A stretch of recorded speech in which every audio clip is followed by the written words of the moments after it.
আসসালামু আলাইকুম। আমাদের অনেক পুরনো যে স্টেডিয়াম গুলো আছে, পুরনো বলতে আমরা একটা সময় আন্তর্জাতিক ম্যাচ দেখতাম। যেমন আমরা বলতে পারি বগুড়া শহীদ চান্দু স্টেডিয়াম, সিলেটে ওসমানী স্টেডিয়াম, চট্টগ্রামে এম এ আজিজ স্টেডিয়াম, এবং ঢাকাতে ছিল বঙ্গবন্ধু স্টেডিয়াম। যাই হোক, এটা আগে বঙ্গবন্ধু স্টেডিয়াম ছিল না, পরে এটা নামকরণ করা হয়েছে। সো এই এরপরে এছাড়াও ফতুল্লায় স্টেডিয়াম আছে, এরপরে আরো বিভিন্ন স্টেডিয়াম আছে। সো যেগুলোর নাম আমার এই মুহূর্তে মনে পড়তেছে না। এখন আওয়ামী লীগ সরকারের আমলে, বিগত সরকারের আমলে একটা নতুন একটা স্টেডিয়ামের প্রকল্প হাতে নিয়েছিল। সেই স্টেডিয়ামটার নাম ছিল Sheikh Hasina stadium, the boat. এটার বিষয়ে আমরা অনেকেই অবগত আছি। সো এই স্টেডিয়ামটা করার চিন্তা ভাবনা এখন আপাতত, এই স্টেডিয়ামের সমস্ত কার্যক্রম এখন আপাতত ক্যান্সেল করা হয়েছে। এবং এই স্টেডিয়ামটার জন্য যে বাজেটটা ছিল, সেই বাজেটের ভেতর, সেই বাজেট দিয়ে এখন যে স্টেডিয়াম গুলা অতীতে ইন্টারন্যাশনাল ম্যাচ হতো এবং এখন বর্তমানে পরিত্যক্ত অবস্থায় আছে। সো এই প্রত্যেকটা স্টেডিয়াম যেগুলো পরিত্যক্ত অবস্থায় আছে, সো সেগুলাকে ইন্টারন্যাশনাল ম্যাচ আয়োজনের জন্য উপযোগী করার জন্য সো এখন কাজগুলা শুরু হবে। এটা একটা ভালো, সুন্দর একটা দিক। এবং এতে করে আসলে বাংলাদেশের যে মাঠের যে পরিধি আছে, আমরা সবাই জানি মূলত মিরপুরে সবচাইতে বেশি ম্যাচ অনুষ্ঠিত হয়। মিরপুর ছাড়া অন্য কোনো একটা মাঠে খুব একটা ম্যাচ অনুষ্ঠিত হয় না। সো মাঠের পরিধি ব্যাপকভাবে বাড়তে পারে এবং মাঠ সংকটের যে বিষয়টা, সেটা থেকে আমরা কিছুটা হলেও আসলে উত্তরণ খুঁজতে পারবো আমরা এর মধ্যে।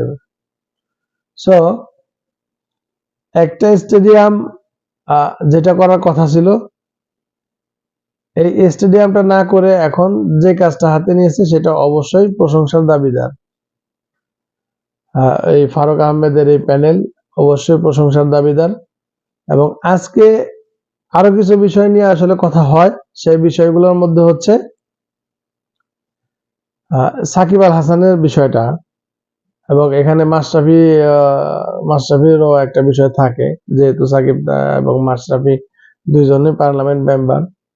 সো এদের বিষয়ে আলাপ আলোচনা আমাদের বোর্ড সভাপতি বলেছেন খুব একটা হয়নি, কিন্তু আমরা জানি আলাপ আলোচনা কিছুটা হলেও হয়েছে, কিছুটা হলেও সত্য।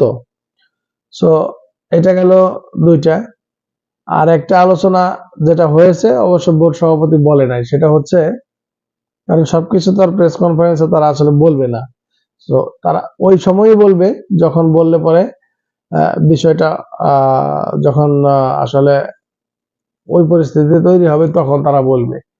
হয়তো আমরা জানি এই পরবর্তী ম্যাচ যেটা আগামী কালকে থেকে শুরু হবে পাকিস্তানের সাথে সর্বশেষ টেস্ট ম্যাচ, এই সিরিজটা শেষে হয়তো আমরা আগামী এক সপ্তাহের মধ্যে আমরা হয়তো গামিনীর বিষয়ে অথবা আমাদের কোচ চন্দ্রিকা হাতুড়ি সিংহের বিষয়ে আমরা একটা সুস্পষ্ট একটা ধারণা আমরা পাবো, আশা করতেছি। সো এখন আমরা যে ধারণাটা পেয়েছি, সেটা ফারুক আহমেদ বলেছেন হয়তো সিরিজ শেষে সেটা আসলে বাস্তবায়ন করা হবে। এবং সেক্ষেত্রে পিচ কিউরেটর হয়তো গামিনী ডি সিলভাকে হয়তো সরাসরি চেক করে নাও হতে পারে। সো তাকে অন্য জায়গায় সরিয়ে দিয়ে, অর্থাৎ তার সাথে যে কন্ট্রাক্ট আছে সেটা হয়তো 2025 সালের মাঝামাঝি একটা সময়ে তার সাথে কন্ট্রাক্ট আছে বিসিবি। সো তাকে মিরপুর থেকে আসলে সরিয়ে দেওয়া হবে, তাকে অন্য যে গ্রাউন্ডস গুলো আছে, সো ওই গ্রাউন্ডস গুলাতে তাকে আসলে দেওয়া হতে পারে এমন একটা ধারণা। তবে তাকে এই মুহূর্তে তাকে চেক করার কোনো চিন্তা ভাবনা আসলে আছে কিনা এখন স্পষ্ট আমরা ধারণা পাইনি। সো এই গেল একটা বিষয়। কিন্তু আমাদের হাতুড়ি সিং, হেড কোচ হাতুড়ি সিংহের বিষয়ে একটা স্পষ্ট ধারণা আমরা পেয়ে গেছি ইতিমধ্যে। এই সিরিজ শেষে হয়তো হাতুড়ি সিংহকে হয়তো বাদ দিয়ে দেওয়া হবে।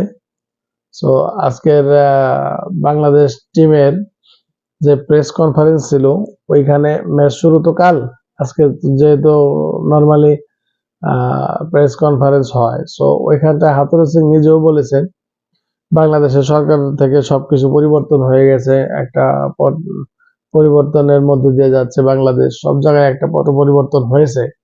সো এখানটা কি হচ্ছে অথবা কি হবে অথবা আগামীকালকে কি ঘটতে যাচ্ছে সেটা আসলে বলা যাচ্ছে না। তিনি নিজেও আজ করতে পেরেছেন, হয়তো তার চাকরিটা খুব বেশি দিন হয়তো নেই।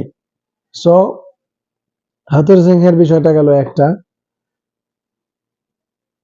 এই বোর্ড সভাপতির নতুন যে প্যানেল এবং তাদের প্রত্যেকের দায়িত্ব, যেমন কে কোন দায়িত্ব পালন করবে সেটারও একটা আজকে আলোচনা ছিল, সেটাও একটা ঠিক করে দেওয়ার একটা বিষয় ছিল। সো যেহেতু বোর্ডের সমস্ত কর্মকর্তারা আসলে উপস্থিত ছিল না, সো সেহেতু ওই কাজটা করা হয়নি, যে কাজটাকে আমরা খুব সহজে বলে থাকি বন্টন। যেমন কে থাকবে আপনার হয়তো টিম লিডার, অথবা আমরা দেখেছি অতীতে ম্যানেজার এবং মিডিয়া কমিটির চেয়ারম্যান, ক্রিকেট অপারেশনস। সো এই বিভিন্ন বিষয় সিইও, এই বিভিন্ন বিষয়ের উপরে আজকে একটা সিদ্ধান্ত আসার কথা ছিল, যদিও সেই সিদ্ধান্তটা আসেনি, তবে খুব শীঘ্রই আসবে। পরবর্তী বোর্ড মিটিংয়ে আমরা আশা করতেই পারি।